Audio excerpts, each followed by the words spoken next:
ٹوٹ کر وہ گر گیا۔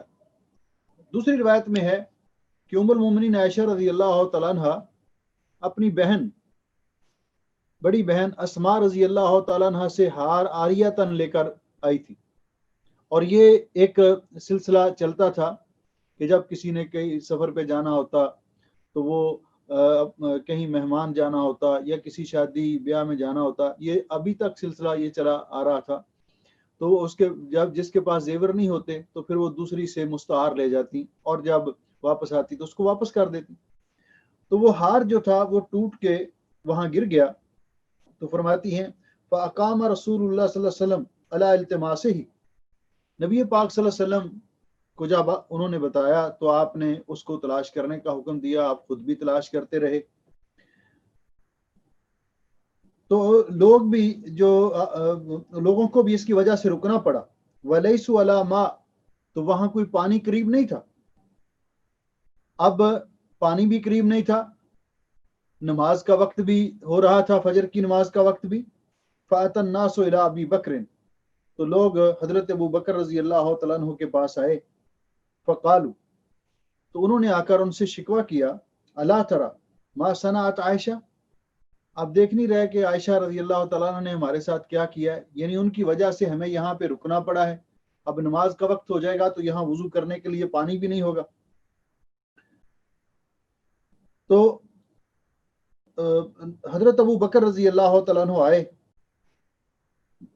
اپنی بیٹی کو لوگوں کی یہ باتیں سن کر ان کے پاس آئے، کہ باپ تھے تو کیوں انہیں کہیں کہ آپ کی وجہ سے یہ ایسے ہوا ہے۔ تو جب وہاں پہنچے تو فرماتی ہیں فجاء ابو بکر ورسول اللہ صلی اللہ علیہ وسلم واضع رأسہ علی فخذی قد نام، تو نبی پاک صلی اللہ علیہ وسلم میری ران پہ اپنا سر مبارک رکھ کر آپ سو چکے تھے۔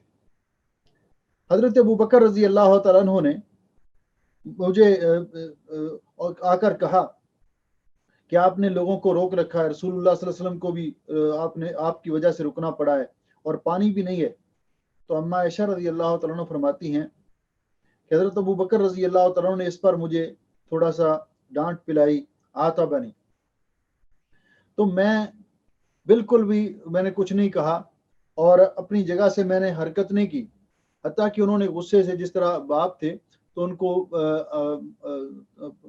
کہتی ہیں کہ یطعننی بیدہ فی خاصرتی، اس طرح آ کر تھوڑا سا ان کو مارا بھی۔ تو کہتی ہیں کہ میں نے حرکت نہیں کی، ادب کا تقاضا تھا کہ رسول اکرم صلی اللہ علیہ وسلم آپ میری ران پہ اپنا سر مبارک رکھ کر سوئے ہوئے تھے۔